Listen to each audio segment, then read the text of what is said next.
Hey guys, what is going on? Today I am going to be showing you guys how to remove an engine. So I'm going to keep the introduction pretty short because I know this is going to be a long video. I want to make it as compact as I possibly can. It's going to be a step-by-step guide on removing an engine from a K11. I'm hoping that we can just keep the whole front together, which will be ideal. Eventually I will pull everything apart, as the whole plan here is I want to dress up the engine bay. Yeah, I'm just going to tidy everything up before it all goes back in. So once it comes out, it's going to stay out for a while. So this is only how to remove an engine. It's not going to be how to put it back in. I will make that down the line, but for now, it's just going to be removing it. So not just the engine, also the gearbox that's coming out with it, because the gearbox is pretty poor on this car as well. So I'm hoping that I can just lift the whole assembly out together. I've done this before. I bought this car with a dud engine, that engine there. So this isn't the original engine, but it's just not as strong as I would have liked it. So it's going to come out, we're going to refurb it, we're going to make the engine bay nice and pretty, and put it all back together. So to start with, starting with the airbox and the battery tray, just to fold that out the way. So just as a side note, any bolts that I remove that can remain into the car or into the item that's removed will go straight back in its place, so I'm not going to lose anything. Big bits like the airbox and the intake and all of that, I'm going to keep to one side. As I'm probably going to use this factory airbox again, because I think they tidy up the bay a bit. They look a bit nicer, and yeah, I don't mind it. I don't know why everyone removes them, but. And including the things that may not go back into its original spot. So I'm considering relocating the battery and all of these fuses just to tidy it up a bit further. But for now, the bolts that are holding everything together are going back in just so I don't misplace them, just in case I change my mind.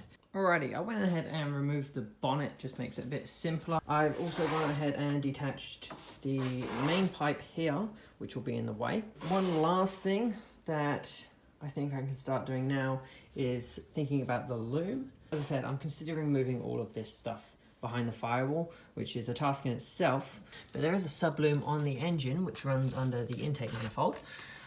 You can faff around and try to get all of that out, but it's kind of like self-contained, so I don't need to worry about it, I believe, as this whole assembly will just come out with the loom.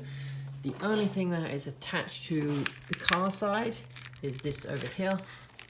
Not actually 100% certain what all of this is, but it's just two little plugs. Wow, I thought that was going to be a lot smoother. There we go. Two little plugs, and then there's an earth point here as well. So once that's off, the whole thing is ready to be removed. Next on the list is actually under the car, so we're going to remove the radiator fluid and the gearbox fluid. I've got all of the hoses removed. Whilst I'm here in this general area, I want to grab a few more things.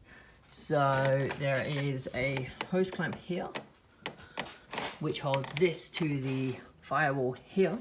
I'm probably going to remove it from the firewall though, as I want the whole thing out anyway. So I might as well do that, make my life a bit easier. So this hose, which is going to your heater core, and you'll notice there's another one underneath it. That one runs down over there into a hard line, I think. So I'm just gonna worry about the top one now, worry about the bottom one later. I've also got the clutch cable here. Don't move this one, because that's a good indicator of where it was. So you can just put it straight back into the same place. So I'm just loosening this up. As you can see, it's wound down quite a bit. You can just bring it forwards and slide it over, and that's that out. And that's your clutch. The next step is the gearbox fluid. So to drain the gearbox fluid, I'm under the passenger side at the very front of the car. As you can see, there's your radiator. You'll find a little bung just here. It's different on automatic, so if you're doing this on an automatic, it won't be here. But I believe the automatic's box is self-contained.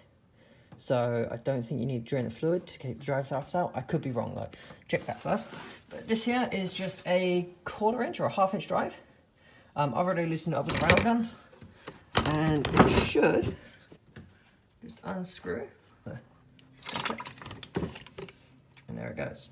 Now this stuff is nasty, so whatever you do, dispose of it correctly. I'm gonna let this drain for a little while. I'm gonna go out, grab some things, and when I come back, I'm gonna bung this back up, and we can move on to the next step. With the gearbox fluid now empty as it can be for now, I'm going to move on to the drive shafts. So the drive shafts are held in at this end by a split pin and a nut. So I already have loosened these off when it was on the floor, as my socket fits over the top. It's a 30mm socket.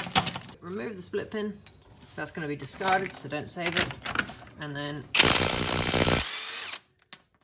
the nut comes off. And there is a little washer in here as well. Next up, you're going to need a 17mm socket on one end and a 17mm spanner on the other end. Not like that. And we're going to take out top and bottom of the camber bolts so we can pull the hub forwards. But with this out, we can start prying this out from this side. So it should come out. This one with very little effort, as I've had it out before. I don't know how well you can see, but yeah, I don't have a tripod.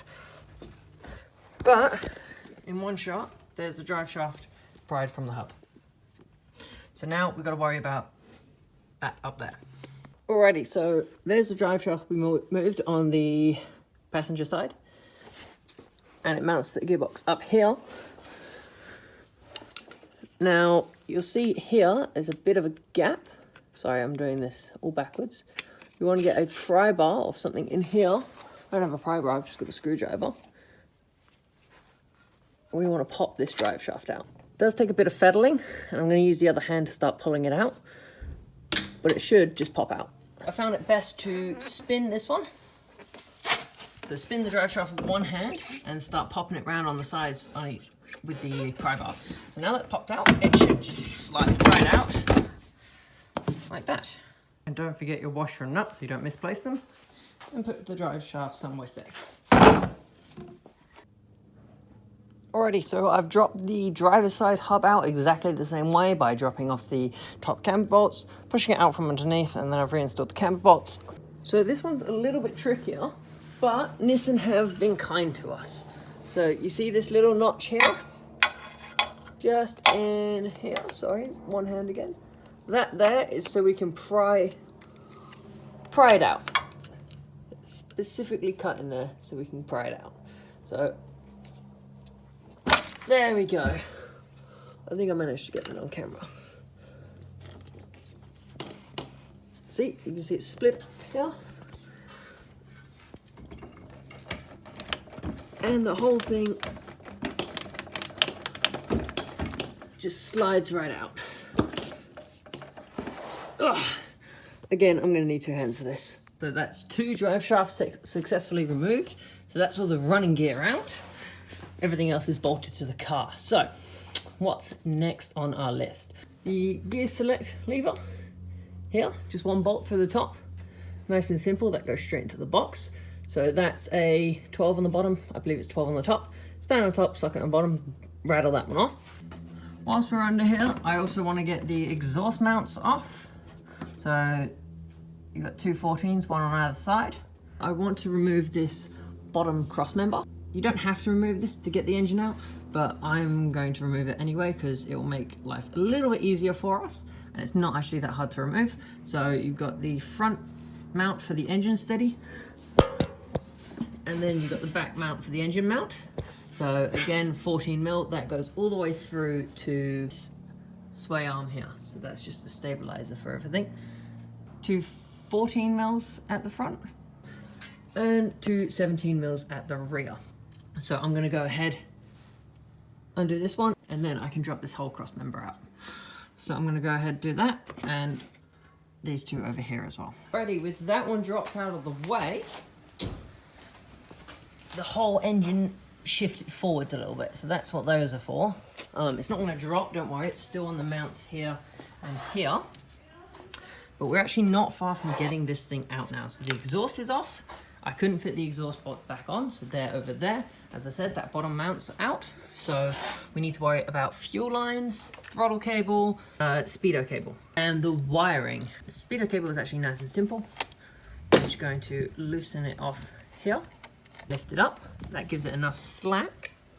If we unclip this one here, and then the cable undoes. I mean, you could just unscrew it, but hey ho. And then the little runner, I'm just trying to get all of this on camera, the little runner comes through here, peel it off, and it should, out of the way, it should spin around to a point here where it will slide out. And there she is. Next is the fuel lines. Fuel sender, just after the fuel filter, runs down to here, and then the fuel bleeder down here. So that's the sender, and that's the return. So all of these just unscrew, as normal hose clamps do. You'll find these are very tight. They take a bit of prying. So I'm gonna do that now. Alrighty, so with the clutch cable out, the speedo cable out, and these hoses unattached, the engine is ready to go. So it's just these two engine mounts. But first, I've got to get an engine crane. That will do. So with this now strung up, it's time to remove the engine mounts. 1 and 2. So I've pulled the radiator out from the front just to give us a bit more room as it was struggling, but it is coming out. And with that, it is out. Unfortunately, I didn't record a lot more just because I've only got the one pair of hands, but the motor came out pretty successfully as well. So if you've got AC, it does like to catch on the AC condenser down here. I'm planning on changing the belts anyway, but it did ruin the belt down here. Another issue I had was that I forgot to remove the link when I was under the car. So it was getting stuck on that. But with that removed, it came out pretty easy. Another thing I forgot to record was removing these two, but it's the same as just your main radiator hose clamps. So all of that is out. So if that's all you needed from this video, there you go. That's how you move your engine.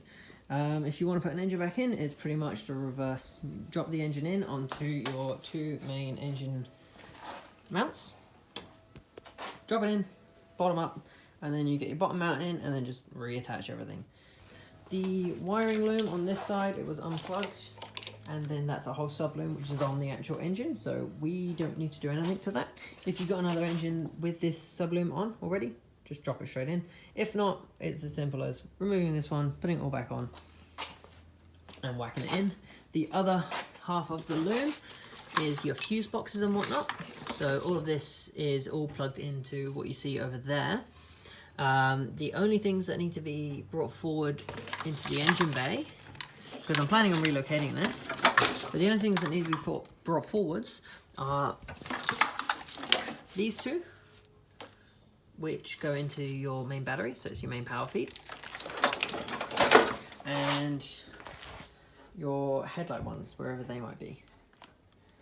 But yeah, there's a few that need to be extended, so I plan on doing that, because it's not actually that, it doesn't look that bad now it's out the car, so with that out of the way, there's not a lot left. So I don't know if I made it clear, but my intentions are to take everything out of the bay and paint up the bay because it's looking a bit worse for wear. So there we have it, brief guide on how to remove your engine from your Micra. If you have any questions, shoot them down below. Obviously I don't have to deal with power steering, and at the moment I'm not worrying about it going back in. So there's a few things that might be missing there, but all in all I think it's pretty simple to do. You just need the right tools. An engine crane definitely helps. So yes, thank you for watching, and I'll see you guys next time.